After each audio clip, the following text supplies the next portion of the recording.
Hola, saludos, bienvenidos a Conversaciones de Vida, en nuestra 10ª temporada donde estamos tratando la temática de ser transformados por el Espíritu.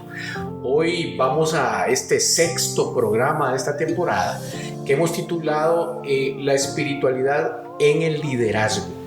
Cómo realmente nosotros podemos ejercer influencia desde un ángulo no humano, no humanista, ni de la administración, sino más bien desde la espiritualidad. Hoy tenemos a un querido amigo, a Roberto Castillo, pastor, abogado, de todo un poco, ¿verdad? Un privilegio tenerte aquí con nosotros, Roberto, bienvenido.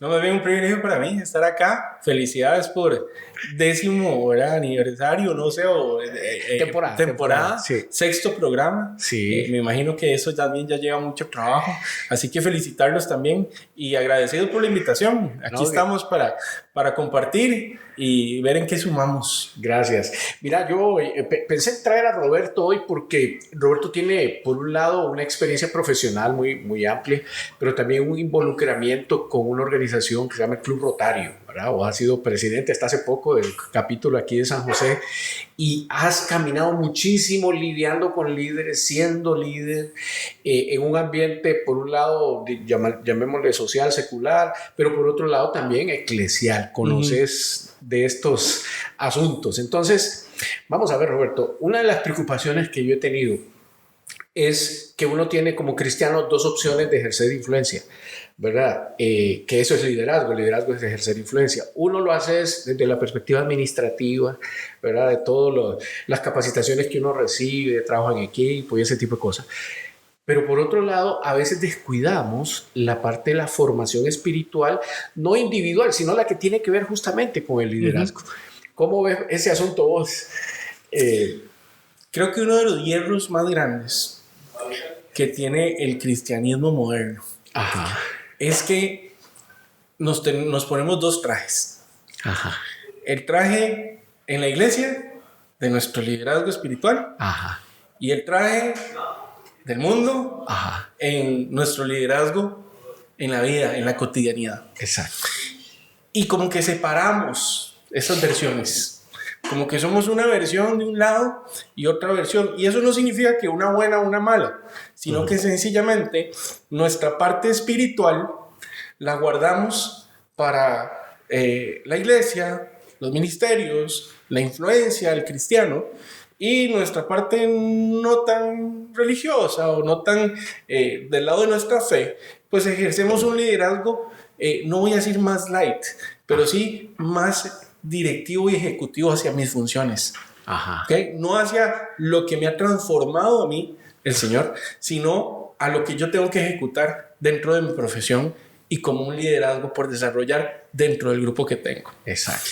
Creo que eso va de la mano con que puede ser que hemos fallado en el proceso de formación de nuestros líderes. ¿Por qué? Porque separamos la carne del espíritu. Cuando hablamos de liderazgo y cuando hablamos de la espiritualidad, cuando mezclamos las dos palabras o queremos más bien mezclarlas, más bien creemos que son separadas. O soy espiritual o soy carnal. Si soy carnal, la parte espiritual no va. Y si soy muy espiritual es porque la parte carnal...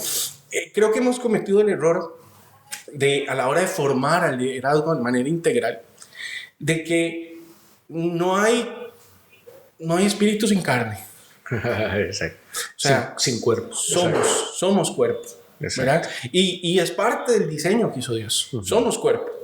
Y en la medida en que nuestro cuerpo tenga un equilibrio con nuestro espíritu, es donde podemos balancear nuestras decisiones a raíz de nuestra influencia de Jesús en nosotros.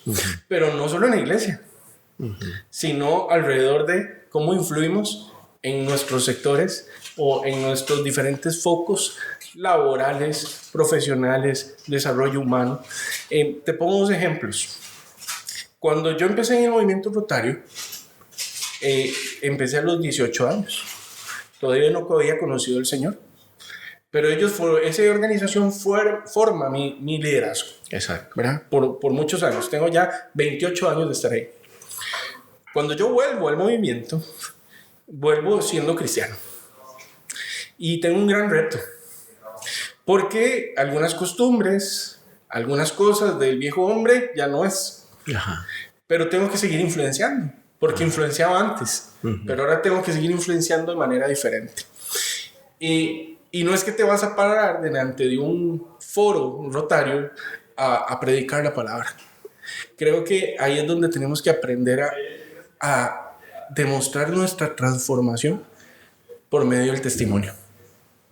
Cuando empezamos a hablar, cuando empezamos a contar, cuando oramos en ciertas circunstancias, cuando apoyamos a la gente, cuando abrazamos, cuando reflejamos un poco o mucho lo que es Jesús en un ambiente cotidiano, no religioso, sino no cotidiano.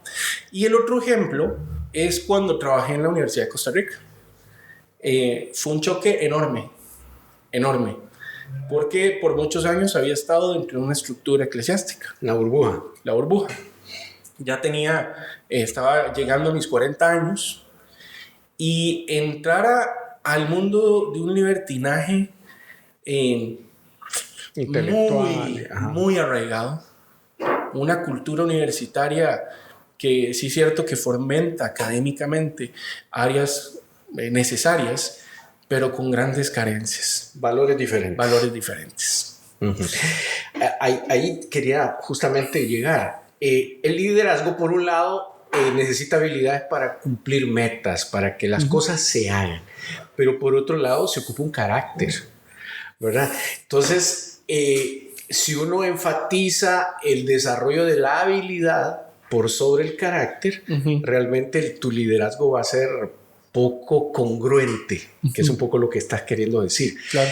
¿Qué deberíamos de hacer nosotros los líderes cristianos para tener las dos cosas, ¿verdad? O sea, que tengamos habilidad de hacer cosas, pero por otro lado, un carácter, fruto del espíritu, ¿verdad?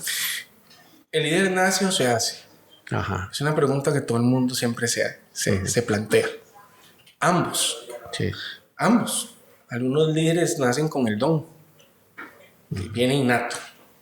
Otros lo forman en el tiempo. La pulsean. No es tan innato, pero se logra formar y ambos pueden ser muy buenos. Y ambos pueden desarrollar dones de liderazgo muy buenos. Cuando nosotros vemos un influencer, hace poco me llama la atención el tema porque hace algunas semanas hablamos de influencers en la iglesia. Cuando uno habla de un influencer, hoy por hoy, y me dice ves todas las métricas, ¿verdad?, de redes sociales, hoy por hoy sigue ganando Jesús. Él es el mayor influencer todavía, hoy. Sí. Hay un antes y un después de él. Hay toda una transformación, todavía el ser humano, epistemológicamente hablando, en su desarrollo, no hay mayor influencer hoy que Jesús. Y esa transformación y ese carácter es el que nosotros debemos asumir en nuestro liderazgo. Entonces, sí, claro, tengo mis dones, he sido formado, pero no tengo que olvidar dos cosas. Que el don de liderazgo, si nací con él, pertenece al Señor. Él me lo dio. Hay un propósito. Hay un propósito para el diseño. ¿verdad? En el diseño. Y número dos, que sí es cierto que Él me lo dio, para poderlo administrar con mayordomía, con sabiduría, necesito de Jesús.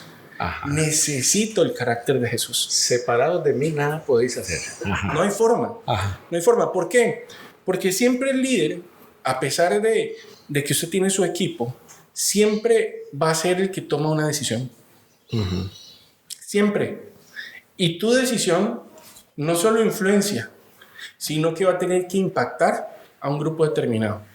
Porque si uno no tiene a quién influenciar, del líder de qué soy, ¿verdad? Sí. O sea, tengo que influenciar a alguien. Muchas gracias. Gracias, Vivi. Aquí estamos, miren, otra vez chineados en Fusiones Gourmet, aquí atrasito del Hotel Hilton en Sabana. Bienvenidos, tómense un cafecito aquí. Vamos a probarlo, pues es buenísimo. Sí. Hoy nos tocó jugo. Entonces, a pesar de esa parte innata, ¿verdad? Y esos dones que podemos recibir desde el punto de vista espiritual, porque lo es. O sea, el liderazgo puede ser también un don dado por el Señor, como lo dijimos hace poco. Definitivamente para poderlo administrar y tener mayordomía, ocupamos de Jesús. Ocupamos de su sabiduría, ocupamos de su guía, porque como líder no sabes todo. Y aquí entra algo muy importante que hablábamos en la pura introducción, ¿verdad?, del programa. Nuestro ego. La lucha del ego. Nuestro ego, porque nos gana. Cuando somos líderes nos apropiamos de algo que no nos pertenece y es influenciar en otros. Cuando nosotros vemos esa influencia como qué carga yo, qué bueno yo, lo que estoy dejando yo, lo que estoy haciendo yo y lo que están haciendo, se va a perder la perspectiva de lo que Dios me dio y del propósito, el propósito que tengo de ese diseño que Dios me dio. Sí, ahí es donde el liderazgo se convierte no en un fin, ¿verdad? Sino se convierte en un medio. Desde la perspectiva cristiana proponemos el liderazgo de servicio. O sea, el líder no está para ser el grandote, el famoso, el que recibe todo el beneficio, sino está para causar una transformación. Entonces, un liderazgo basado en el don, como decías, el fin de ese es un resultado. Pero el liderazgo basado en el carácter cristiano, es cumplir una misión que Dios ha encomendado, que es la transformación, que es que el mundo conozca de Él, ¿cierto? Entonces, ¿cómo ubicarnos? Es que creo que de hecho, en una de las reuniones que tuvimos, el mundo se ha encargado de sacar a Dios de todos los ámbitos. Entonces, sacamos a Dios de la tecnología, sacamos a Dios de la cultura, sacamos a Dios de la ciencia, sacamos a Dios de la parte académica, y empezamos a sacarlo. Y lo dejamos como en un cajón de la religión. Y minimizamos esa función de Dios. Entonces, nuestro cerebro empieza a estructurarse igual. Entonces, Dios lo tengo a esto, para esto, pero en todos los demás ámbitos del ser humano, lo dejo fuera. Y ahí es donde estamos mal. Y dejamos un vacío que queremos llenar con humanismo. Con nuestro humanismo. Y por eso es que hoy estamos lidiando con todas estas ideologías, ¿verdad? Que tienen a decir lo que yo deseo, lo que yo anhelo, lo que yo quiero, como yo quiero. Yo. Sin dejar o sin percibir, porque no lo estamos formando, que tenemos un creador. Y que hay un diseño en esa creación. Y la gran diferencia de la libertad al libertinaje de expresión, que es diferente. ¿Cuáles serían entonces los vicios que vos has observado del liderazgo sin Dios? ¿Cómo lo caracterizamos? Es que el liderazgo sin Dios siempre va a tener un fin personal. Siempre. Sea cual sea el liderazgo que estás desarrollando, es para, sí es cierto, puede ser que beneficie a una agrupación, a una empresa, pero siempre tiene un resultado personal. Una ganancia personal. Una ganancia para mí. Porque yo soy el que dirijo al grupo. Este proyecto salió con éxito. Yo lo logré. Dependen de mí. Dependen de mí. Entonces, todo ese tipo de pensamientos que giran alrededor de mi liderazgo, sin tomar en cuenta al Señor, por supuesto, van dirigidos a un resultado personal. ¿Y eso qué llena? Mi ego. Exacto. O sea, al final y al cabo, ¿qué viene a llenar? Mi ego. No llena mi corazón, no llena mi espíritu, no llena mi ego. Llena mi ego. Me siento orgulloso. Llena mi orgullo. Cuando nosotros tenemos la claridad de que nuestro liderazgo se desarrolla con un fin mayor que nosotros, que es un propósito de Dios, el ego ya no juega, el orgullo ya, la palmadita, es más, ni siquiera es necesaria, aunque funciona, pero no es necesaria. ¿Por qué? Porque entendemos y tenemos claro que el fin para lo que Dios me está usando es del reino y no es mío. Que yo soy parte de él, sí, pero no es para mí. Sí. No es en provecho mío, es en provecho de lo que Dios quiere hacer en otros. Eso es lo que me pasó cuando llegué a Rotary. De nuevo, yo llego a Rotary y digo, bueno, Señor, yo aquí fui formado, he podido mezclar mi formación cristiana con mi formación en un organismo internacional que me ha ayudado a ser líder, a ser mejor líder. ¿Para qué me traes aquí? ¿Para qué vengo? ¿Qué tengo que hacer? Ahí es donde yo empiezo a minimizar lo que yo quiero y le empiezo a dar lugar a lo que Dios quiere hacer. ¿Y para qué me quieres aquí? Y se empiezan a dar una serie de proyectos, actividades, gestiones, que hasta uno mismo se sorprende de las cosas que hace Dios a través, sí, utilizando uno tu don.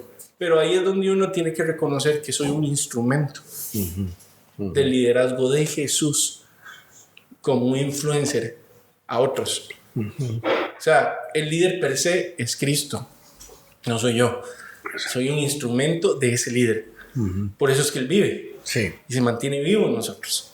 Ahora, tenía una conversación ayer con un grupo de personas que hablaba de líderes que Dios les da talentos espectaculares, inclusive sobrenaturales, personas que en algún momento de su historia personal Dios les utiliza para hacer grandes cosas en nombre de Dios, pero de repente los ves desubicados, personas que dejaron de servir por servirse, personas que crecieron en popularidad y hacen de su nombre un Dios, y de repente empiezan a utilizar a Dios para hacerse famosos, utilizar a Dios para hacerse ricos, ¿verdad? De repente estas personas pierden el objetivo de servir a Dios para crear una industria, la industria del liderazgo cristiano. Wow, es complicado decir eso, ¿verdad? Pero bueno, yo en mi historia yo pude ver muy de cerca la caída, pero estrepitosa, de dos grandes líderes mundiales cristianos, ¿verdad? ¿Qué le pasa a esta gente, mano? O sea, ¿qué hace que nos desenfoquemos? Porque de repente son grandes oradores, son grandes predicadores, grandes pastores, etcétera, o grandes líderes, muy exitosos en lo administrativo y gerencial, pero de repente se desubican. ¿Qué crees que puede pasar en ese tipo de cosas? Yo creo que nos puede pasar en el plano nuestro como el plano de ellos. Hay una frase absolutista que dice: el poder corrompe, el poder absoluto corrompe absolutamente. Cuando no tenemos claro el balance de la autoridad y el poder que adquirimos por medio del Señor, alguien va a ganar esa partida. Y normalmente es el ego, es el yo-yo, no es el Señor. Claro, ellos siguen actuando porque Dios es misericordioso y tiene misericordia para su pueblo. Paciente. Es un Dios de amor, ¿verdad? Pero de hecho, recordando, ¿verdad? Y viendo también la experiencia de muchos líderes, porque son muchos líderes cristianos, ¿verdad? Que en su momento de cúspide, ¿verdad? Pasa...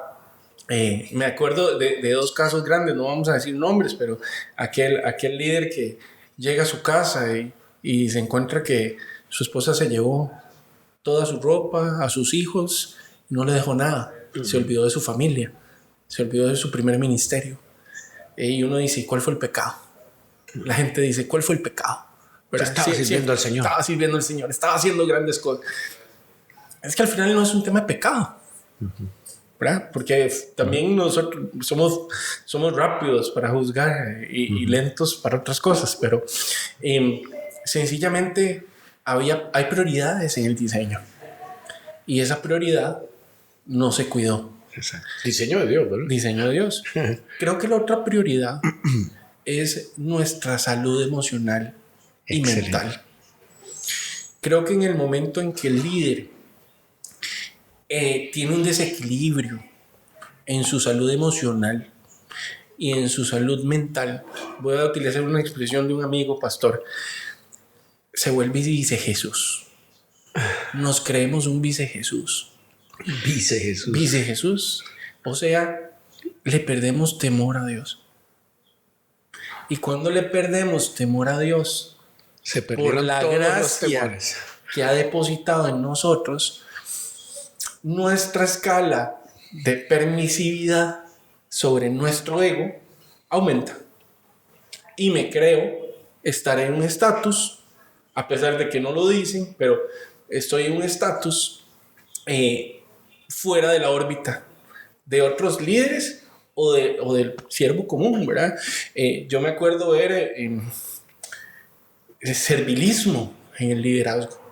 Y hay una gran diferencia entre ser siervo y el servilismo utilitario. Ajá. Entonces, sos discípulo y cuidas a los perros, recoges a los chiquitos en el colegio. Y entonces yo me pregunté, ¿será Jesús así? ¿Ese es el Jesús que me enseña a mí la palabra? Ves a Jesús, mira, recoges a María a las 3 de la tarde, sí, en el burro número 5, recogela y la traes a la casa. No vemos a Jesús con ese tipo de carácter, con ese tipo de influencia. Más bien él servía más, ¿verdad?, de lo que ordenaba. Creo que ahí es donde ahí hay un punto medular y radica en esa salud emocional. Si yo tengo un balance de quién soy y quién me tiene aquí, y voy a estar con los pies bien aterrizados. Sí, yo creo que una responsabilidad de todo discípulo, no solo de los líderes, pero de todo discípulo, velar por realmente tener una sanidad emocional, procesar nuestra historia, ¿verdad? Yo como pastor que atiende un montón de gente, me doy cuenta cómo puede pasar el tiempo, 10, 15, 20 años de ser cristianos y la gente tiene los mismos problemas.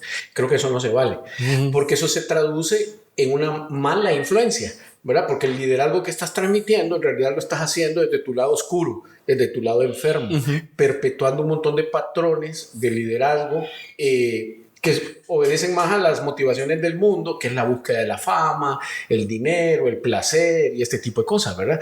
Entonces, coincido con vos en la importancia de la salud emocional, pero hay otro elemento, ¿cómo ves vos el asunto de la rendición de cuentas? Porque de repente, cuando hay alguien que asume mucho poder, mucha autoridad, pero no rinde cuentas, realmente, como lo dijiste, el poder corrompe absolutamente, ¿verdad? ¿Qué deberíamos de hacer los líderes cristianos? Es que el problema ético y moral es un tema que en algunos casos somos formados ética y moralmente. Sí. Nuestros padres, la parte académica, el ejemplo de otros. Pero al final es una decisión. O sea, yo voy a decidir qué tan transparente voy a ser. El problema en estos casos, y creo que ha sido el reflejo de lo que ha pasado, es que es como la empresa que hablábamos ahora. Crezco tanto, que no sé qué hacer con todo esto. Me la creo, pero no estoy preparado para llevarla, para asumirla. Y además de que no estoy preparado, no quiero aceptar que ocupo ayuda. Orgullo. Entonces, cuando un ministerio crece, ¿verdad? Y creo que hemos tenido muchísimos ejemplos, su administración no puede ser de un solo hombre. Es más, el mismo Jesús nos enseñó que su ministerio era administrado entre varios. Y habían funciones. Tesorero. Y funciones muy claras. Claro, se sabía algunas cosas extras, ¿verdad? Pero el punto es que el mismo Jesús sabía que ocupaba, que necesitaba formar a su grupo para también saber administrar. Y probablemente había cosas que a él no le interesaba administrar. Y se nota. Y hay cosas que nosotros como líderes cristianos tenemos que entender que no debemos administrar. Voy a darte mi caso. Si yo agarro mi expertise financiera en la toma de decisiones que he tenido, es muy mala. Por eso se la doy a mi esposa. Y ella administra el hogar, pero administra también la empresa. Porque a pesar de que mis decisiones empresarias pueden ser buenas, las de ella financieras son mejores. Y eso nos equilibra. Y eso es lo que me ayuda. Y me da un equilibrio. El problema es que como líderes cristianos no buscamos ese equilibrio. Entonces nos damos ciertos permisos. Por ejemplo, ay, mira, es que qué lindo tener un carro último modelo. qué bonito. Yo quiero uno. El gran problema creo que de nuestro carácter cristiano es cuántas de nuestras decisiones las estamos consultando con Dios. Porque dime cuánto le consultas y te diré cuánto Él quiere de ti. Oh, wow, repetir. Dime cuánto le consultas y te diré cuánto quiere de ti. De ti, exacto. ¿Cuánto es lo que Dios quiere de ti? Porque sí, Dios quiere que vivas bien, Dios quiere que tengas un buen carro, pero Dios quiere que tenga este, Dios quiere que tenga esto, Dios quiere que mi estilo de vida sea así, porque el estilo de vida de Jesús fue muy humilde. Sencillo, pero no pobre. No pobre. Sí. Y tenía su riqueza. Desde niño.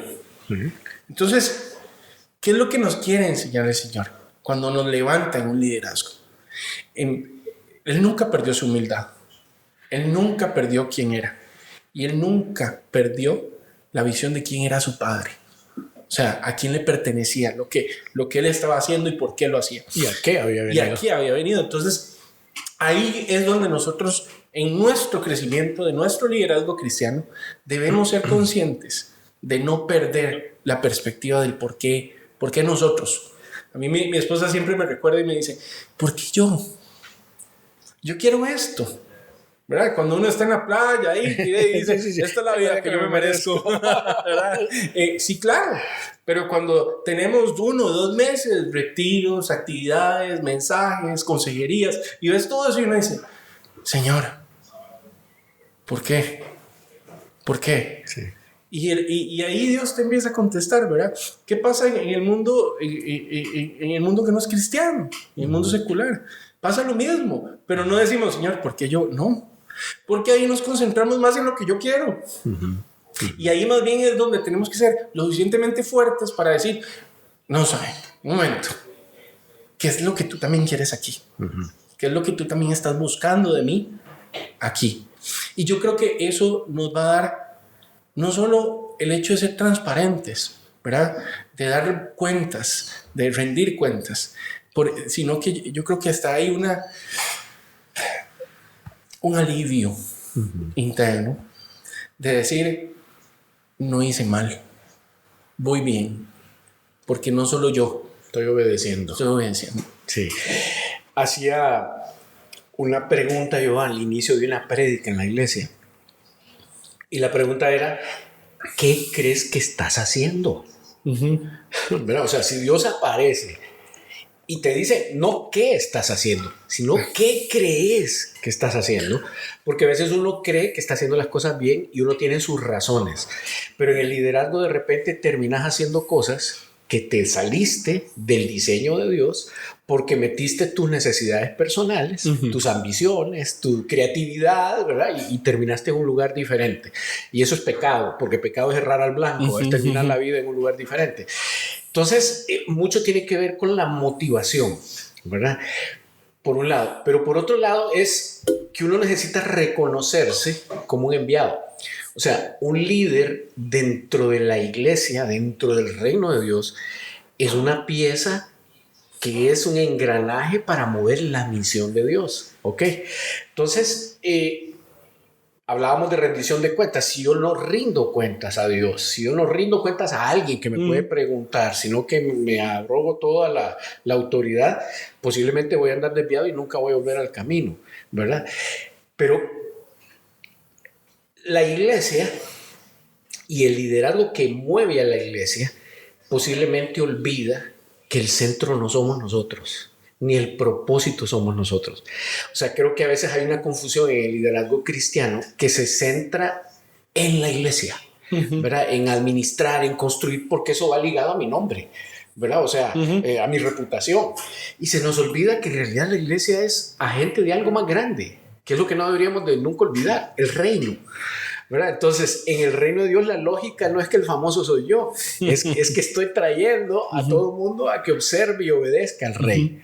¿Cómo ves eso? Veámoslo desde el punto de vista empresarial. Ajá, ok.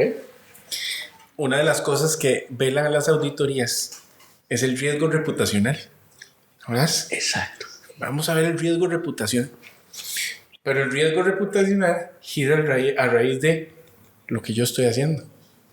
¿Qué pasa si yo traslado ese riesgo reputacional a la reputación de Jesús?